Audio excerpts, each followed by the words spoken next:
Mesdames, Messieurs, bon après-midi et heureux d'être avec vous pour le journal de la mi-journée sur Canal 2 International. Voici le sommaire.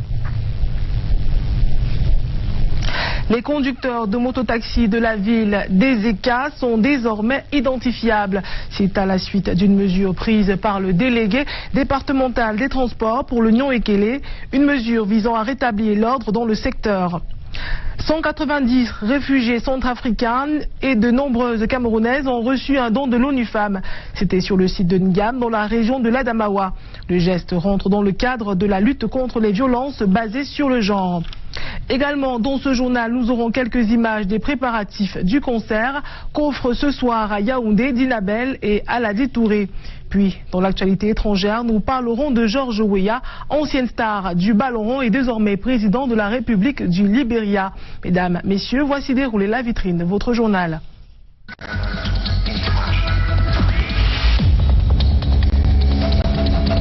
Merci de rester les nôtres. Chiffre du jour 1, c'est le nombre d'arbitres camerounais retenus pour le championnat d'Afrique des Nations 2018.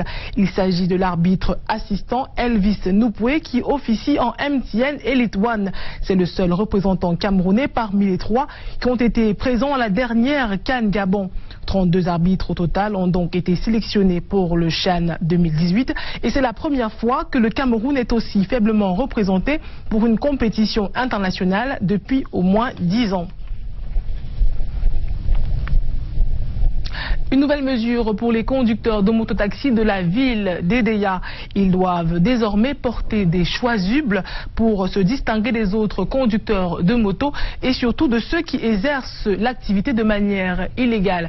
L'initiative est celle du délégué départemental des transports pour l'Union Ekele. Le reportage d'Yvonne Katinken. Les mototaxis qui sont dans la légalité à Ezeka, les voici, habillés en chasuble jaune. Ils sont une centaine seulement à avoir adhéré à la campagne d'assainissement qui vise à sécuriser le transport en cette période de fin d'année. Il faut que les usagers maintenant apprennent dans leur sécurité de n'emprunter que des motos qui portent une chasuble, dans la simple mesure où ces mototaximans portant des chasubles sont identifiés. Le transport par moto, c'est l'unique moyen de déplacement à Ezeka. Le délégué des transports d'Union Ekele a donc organisé cette campagne qui vise à sortir le bon gré de livret. Une sensibilisation que nous avons menée de commun accord avec l'ensemble des mototaximens pour que chacun acquiert son chasuble. C'est ce qui a été fait. À ce jour d'aujourd'hui, nous sommes à plus de 100 qui ont déjà acquis leur chasuble. Ils étaient une centaine à recevoir cette tenue qui identifie désormais le conducteur légal par sa couleur et par son numéro. Tout mototaximan peut l'avoir. Il suffit tout simplement qu'il se fasse identifier avec une demi-carte photo et qu'il donne pour contribution 2000 francs. La couture nous coûte 500 francs chasuble, le flocage 500 et le tissu 1000 francs. Pour les bénéficiaires, le sacrifice en valait la peine. C'est pour éviter la clandestinité. On ne veut plus les mototaximens qui gardent l'incognito, c'est-à-dire qui font le cash, ils se cachent quand ils font des délits et ils fuient. J'aimerais aussi que tout le monde doit avoir le droit de identifier et éviter le mal à Ezeka dans la ville. Après Ezeka, la campagne de sensibilisation va se poursuivre à Bioura avant de s'étendre dans tout le département d'Union Ekele. Le délégué des transports rappelle d'ailleurs au Ben Skinner de se conformer à la légalité avant que les méthodes fortes ne soient utilisées pour les y obliger. Autre information, ONU Femmes vient d'effectuer un don à Ngam dans la région de la Damawa. Les victimes des violences basées sur le genre et près de 200 réfugiés centrafricaines ont reçu des kits économiques et des équipements qui aideront à leur autonomisation. Tout ceci dans l'objectif, bien sûr, de lutter contre les violences entre les communautés et améliorer leurs conditions de vie. Le compte rendu de notre correspondant, Eringele. Abou, Awaou et Djinabou n'auront plus à se donner autant de mal pour écraser du maïs. ONU Femmes a apporté ce 28 décembre des machines à écraser et à coudre, des équipements et kits économiques adressés à 190 femmes et filles réfugiées et celle des communautés hautes, survivantes des violences basées sur le genre et autres vulnérabilités du Sidungam, localité du département du Mbéré qui abrite plus de 7000 réfugiés centrafricains. Pour nous, ONU Femmes, l'autonomisation économique est une méthode de réinsertion sociale des victimes de violences basées sur le genre, mais également une méthode de prévention des violences basées sur le genre. Et si ces femmes sont économiquement autonomes, nous pensons qu'il y aura moins de violences, que ce soit au sein des réfugiés ou hors du site. C'est le second volet de l'opération d'autonomisation de ces dernières, suite à la création ici d'un espace de cohésion des femmes. Car en octobre dernier, c'est des mains du ministre de la Promotion de la Femme et de la Famille qu'elle recevait des kits agricoles. Maintenant, ça va pour nous, on a aidé. Nos maris ne nous payent plus les petites choses, les petits babouches, les petits qu'on peut utiliser à la maison.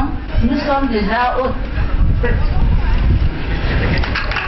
Le personnel du ministère de la Promotion de la Femme et de la Famille qui les encadre a quant à lui reçu les clés d'un tricycle, de 2 motos et d'un pick-up tout-terrain appelés à servir à la supervision et au transport des équipes et de la logistique mobilisée pour la sensibilisation contre les VBG. Et nous avons saisi l'occasion idoine pour saluer ce changement de politique au niveau des Nations Unies qui voudrait qu'il y ait un accompagnement concomitant tout en direction à la fois des populations réfugiées que des populations hautes.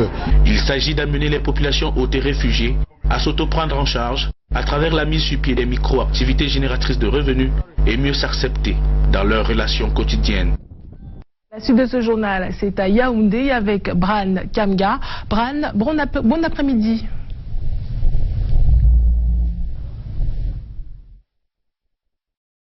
Bon après-midi Vanessa Mela, mesdames, messieurs, bon après-midi. Yaoundé abrite depuis ce matin les travaux de la 58e session ordinaire du comité directeur de l'Office du baccalauréat du Cameroun. Il est question au cours des travaux qui se tiennent en ce moment même de tabler sur le programme financier de l'exercice 2018. Hervé Doumbeng, Karel Meza-Tchatchoya pour plus de précisions. Conduire les examens annuellement et prendre toutes les mesures pour mettre les candidats dans de bonnes conditions pour de meilleurs résultats. C'est ça le programme de l'Office du baccalauréat du Cameroun. L'OBC est accompagné dans cette initiative par le gouvernement. En 5 ans, l'État a injecté plus de 2,5 milliards. Et automatiquement, il y a eu un impact dans les budgets qui ont précédé et certainement qui vont suivre. Et ceci pour la conduite des examens sans problème. Et c'est très très important. Et c'est pour cela que j'ai tenu à rendre un hommage au président de la République et aussi au chef du gouvernement. La présidente du conseil de direction de l'Office du baccalauréat du Cameroun rendait hommage au chef de l'État pour cette marque de sollicitude ce 29 décembre à Yaoundé, lors de la 58e session ordinaire. Principal point inscrit à l'ordre du jour de programme de l'OBC pour l'exercice 2018. Le directeur de l'Office du baccalauréat a eu à gérer un budget très important. Donc il va nous présenter l'exécution de ce budget et nous allons l'adopter. À tous les membres, la présidente du conseil de direction recommande une contribution active et vigilante au cours des travaux. Des travaux qui ont en outre permis à Catherine Ndoumbe Manga de présenter les nouveaux administrateurs que sont Ndinda Joseph, professeur, conseiller technique auprès du recteur de l'université de Douala, et Toua Rémi Magloire, professeur et directeur de l'école nationale supérieure polytechnique de Yaoundé. Financement et appui technique aux petites et moyennes entreprises agricoles et alimentaires. Le ministère des petites et moyennes entreprises fait le point à l'occasion du 3e comité de pilotage du dit programme. Une évaluation à mi-parcours permet de fixer le cap pour 2018 avec le transfert des compétences techniques à l'agence de promotion des petites et moyennes entreprises. Un comité présidé par le secrétaire général du ministère des petites et moyennes entreprises, de l'économie sociale et de l'artisanat, dont je vous propose d'écouter en compagnie du coordonnateur du programme d'appui aux petites et moyennes entreprises agricoles et alimentaires. Les défis à relever, c'est continuer dans la même lancée en faisant raisonnablement monter leur rentabilité. Et on devra aller à l'évaluation, à savoir réellement qu'est-ce que le programme leur a permis de faire en plus. Et pour le prochain exercice, on va densifier dans les différentes interventions. Je pense que globalement, toutes les perspectives économiques sont telles que les choses justifient pourquoi il était nécessaire de mettre sur pied un programme comme le nôtre. Surtout que nous touchons les très petites entreprises dans un maillon qui jusque-là était délaissé un peu. Et là, les pouvoirs publics se sont rattrapés parce qu'à ce moment-là, l'encadrement de la PME devient intégral. Nous parlons culture à présent. Aladi Touré et Dinabel seront en concert géant ce soir au cabaret Bukaru Lounge de Yaoundé. Ils offrent aux différents mélomanes une Saint-Sylvestre en couleur et les tout derniers préparatifs, nous les avons suivis pour vous il y a quelques instants seulement en compagnie de Michel Foucault.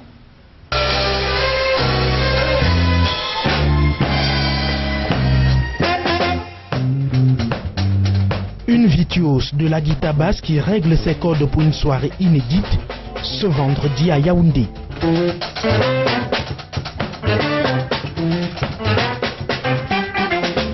Aladi Touré et Dinabel font les derniers réglages pour la toute dernière étape du Bukaru en fête.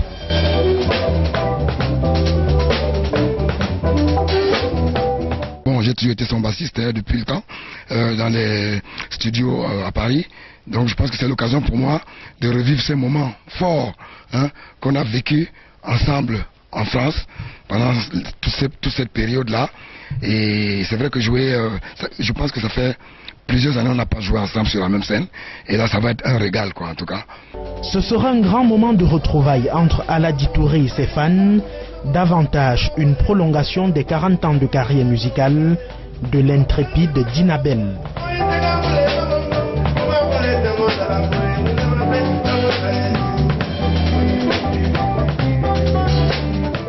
Ce qui s'est passé pour les 40 ans et ce qui venait de se passer le 22 à Douala va se reproduire ici. Donc j'attends tout le monde. Les sonorités des dernières répétitions ce vendredi matin au Bukaru Lounge annoncent les couleurs d'une soirée mémorable où la guitare basse d'Aladi Touré accompagnera Yoma Yoma, Sophie et bien d'autres titres de Dinabel.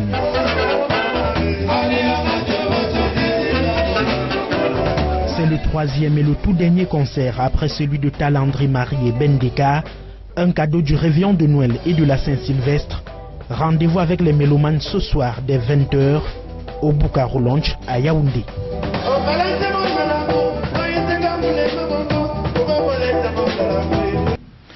Une participation donc au prix minimal de 10 000 francs CFA l'entrée. Nous parlons des fêtes de fin d'année avec les réfugiés. Le collège adventiste de Lonkak, ici même à Yaoundé, a remis des dons aux réfugiés rwandais, centrafricains et congolais. C'était hier à sa base à Lonkak. Un grand moment de culture qui a permis aux uns et aux autres de mieux s'entretenir sur les relations de coopération entre les différents pays camerounais, congolais et rwandais. Il y avait également au menu de nombreuses activités récréatives qui permettent donc à ces réfugiés de passer de bons moments. Je vous propose d'écouter le responsable de Hopa Réfugiés. Il est au micro de Arnaud Ngefak. Pour ce programme que nous avons appelé Fin d'année avec les réfugiés, nous avons prévu 4 activités en 2 jours. Alors, le premier jour, c'était hier, le 28 décembre. Nous avons commencé par une campagne de santé où nous avions 4 ateliers. On avait un atelier médecine générale, on avait un atelier maladie cardiovasculaire. Nous avions également un atelier SIDA, VIH-SIDA. Et enfin, nous avions un atelier soutien psychologique avec l'appui du docteur Eder. Donc, voilà pour ce qui s'est passé hier. Et aujourd'hui, le 29, nous distribuons des dons. Mais avant de distribuer des dons, comme on va le faire d'un moment à l'autre, on a commencé par une célébration économique le matin avec un pasteur et un imam, un prêtre et un imam, pardon. Et nous allons poursuivre avec la distribution des dons. Et nous allons également faire un repas que nous avons appelé repas de charité. On va faire un repas, tout le monde va manger. Et à la fin, on va faire des animations.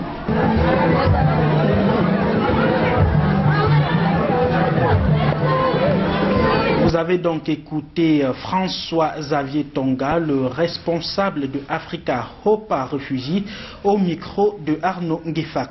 Nous parlons sport avec la saison sportive 2017 de la garde présidentielle qui s'est achevée hier à Yaoundé. Les différentes finales de football et d'athlétisme ont permis aux différents éléments de la garde présidentielle de démontrer leur talent sportif. C'était en compagnie du président, du commandant de la garde présidentielle, le lieutenant-colonel Raymond Charles Bekor. D'autres grands noms du football camerounais ont pris part à ces grands moments rapportés ici par Alain Gislankanga et Serge Alain Ziebou. Fin de la saison sportive de la garde présidentielle 2017. Les champions dans les différentes disciplines ont fièrement soulevé leurs trophées au terme des finales âprement disputées. En football, Gloriose s'est imposée en finale face à Mistral 3-2. Le public a également assisté aux 100 mètres commando et aux 100 mètres commando portés. Avec tout le matériel, ils ont 7 points chargeurs. Au niveau de leur équipement, ils ont le casque lourd, ils ont leurs armes et ils ont leurs camarades. L'exploit de la journée a été réalisé aux 800 mètres libres.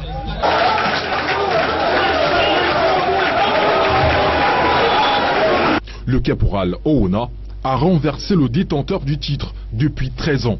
Je remercie mon commandant de groupement qui nous a permis, qui m'a permis le travail, mon commandant de compagnie en particulier, le commandant Mendeme, qui m'a donné le temps, qui m'a donné l'opportunité de travailler. Félix Chokwa n'aurait pas pu faire mieux parce que surchargé par les compétitions. Je sors en cette semaine de 3 compétitions et très hautes grandes compétitions d'ailleurs même. Alors ce qui fait que pour ne pas me laisser gagner peut-être par la fatigue, j'ai néanmoins pris le départ, mais j'ai très aimé la détermination de ces petits frères qui me secondent derrière la garde. Le commandant de la garde présidentielle, les stars du football à l'instar d'André Onana et de Gaël Nganamuit, ou encore le directeur général de l'ANAFOOT, présent à cet événement, en ont eu plein la vue. Des voix donc pris d'ici 2018. Nous également, nous vous donnons rendez-vous en 2018 pour une autre seconde partie du 13h en direct de Yaoundé. C'était donc la dernière de l'année. Très bonne année à vous, Vanessa Mela. Merci Bran Kamga, bonne année à vous également. Nous continuons en culture. La première édition des Binam Awards a eu lieu la nuit dernière dans la ville de Bafoussam. Durant la cérémonie, Mikado Wafo a été sacré meilleur artiste masculin de la région de l'Ouest et Vicky L'Étoile meilleure artiste féminine. Plusieurs autres catégories ont bien sûr été récompensées à cet événement qui vise la valorisation des artistes de la région de l'Ouest. Le reportage de Judo Trésor Tanon. C'est une soirée des awards comme rêvé depuis longtemps par les artistes de la région de l'Ouest Cameroun. Cette nuit du jeudi 28 décembre à Bafoussam, ils vivent la toute première édition de Afrobeats Binam Awards. Vicky L'Étoile est sacrée meilleure artiste féminin de la région de l'Ouest, Mikado Wafo meilleur artiste masculin et bien d'autres lauréats sur la liste. J'ai dit merci parce que cet événement nous a vraiment manqué à l'Ouest. Je suis sorti meilleur artiste masculin de la région de l'Ouest.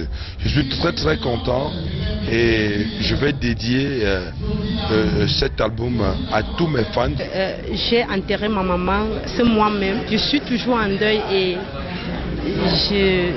à ma grande surprise, on m'a nominé et on m'a demandé de venir. Je suis aussi venue au tout hasard. J'ai eu le prix. Depuis des années, on a toujours rêvé avoir des prix d'excellence et des prix d'honneur. Et aujourd'hui, on a des awards. Les humoristes sont dévancés par le jeune Biata, connu sur scène comme étant le fils de Massa Mboutoku, avec qui il forme un duo. Certains n'ont pas remporté la première place, mais heureux tout de même d'avoir été nominés et de remporter un diplôme de participation. Je pense que ça m'encourage davantage de travailler, de bosser et que l'année prochaine, je suis sûr, même si c'est comment, je vais remporter quelque chose. L'initiative est celle du jeune animateur Orlus Fosso de la radio communautaire de Bafoussam 2e, soucieux du devenir des artistes de l'Ouest. La culture dans la région de l'Ouest, et particulièrement à Bafoussam, souffrait déjà de beaucoup de maux. Et il était question pour nous de rehausser l'éclat de la culture camerounaise dans cette région particulièrement. Les mélomanes venus nombreux soutenir leurs idoles ont eu droit à un spectacle au passage. Seule chose à regretter, l'absence des mécènes et sponsors pour cette initiative louable, mais les organisateurs sont optimistes pour les prochaines éditions. Mon mangué, yeah, mon mangué, oh, mon mangué. Toujours en culture, la presse était fortement mobilisée à Douala pour la conférence que donnait la maison de disques et d'édition Hope Music Group. La maison qui a accompagné plus de 20 artistes, parmi lesquels Michael Kiesou, présentait le bilan de ses 5 années d'existence. Écoutons Philippe Nkwaya, le directeur général, au micro de Patrice Foucault. L'innovation, en fait, c'est le streaming. Le streaming, c'est YouTube. C'est de permettre en fait aujourd'hui à la population camerounaise de pouvoir aller sur Internet et de regarder de manière gratuite les vidéos de leurs artistes. Maintenant, derrière, la plateforme permet de rémunérer les artistes en fonction du nombre de vues qu'ils font sur ces vidéos-là. Donc c'est ce nouveau modèle économique que nous sommes en train de vouloir déployer en adaptant avec les moyens de paiement local, tout moyens de promotion en fait pour habituer la population camerounaise de pouvoir au mieux consommer la musique. On a noté une évolution de 60% par rapport à l'année dernière. Ça veut dire que l'année prochaine, si par exemple nous sommes à 2000 écouteurs sur la plateforme, on passera par exemple à 4000 et ainsi de suite. Aussi, grâce au taux de pénétration d'Internet au Cameroun, ça nous permet justement de pouvoir déployer une stratégie. À l'étranger, l'élection de George Weah à la tête du Libéria pousse à plus d'une réflexion. Ancien footballeur, il démontre par son aboutissement politique que le sportif ou le footballeur mérite un autre regard dans la société. Voici la réflexion de Marc Chouamon. Qui a dit qu'être footballeur ou sportif, c'est ne rien avoir dans la tête? Tout avec les pieds, mais rien dans le cerveau. Mr. George, en accédant à la plus haute fonction jamais occupée par un sportif, vient d'accroître les chances de reconversion dans la politique de ses pairs, comme d'autres avant lui. Hier, buteur exceptionnel, Romario est aujourd'hui l'un des sénateurs de Rio les plus respectés du Brésil. Sa voix a compté lors de la destitution de Dilma Rousseff, ex-présidente du Brésil. Ancien Milanais, tout comme George Weah, le défenseur georgien Kaka Kaladze s'est lancé dans la politique avec pour première récompense une place au Parlement géorgien. Aujourd'hui, Kaladze est vice-premier ministre en charge de l'énergie et des ressources naturelles. Plus proche de nous encore, Feu Théophile Bega. L'ex-lion indomptable avait dribblé tous ses adversaires en course à la mairie de Yaoundé 6e. Un footballeur président de la République, de quoi donner des idées à certains qui ont également écrit les plus belles pages du ballon rond. Le bouclier est levé. Les footballeurs peuvent tout aussi inscrire un but de la bouche, comme les hommes politiques. Fin de ce journal, merci de l'avoir suivi. Je vous souhaite un bon appétit si vous êtes encore à table et une excellente année 2018. Bonne suite des programmes sur Canal 2 International.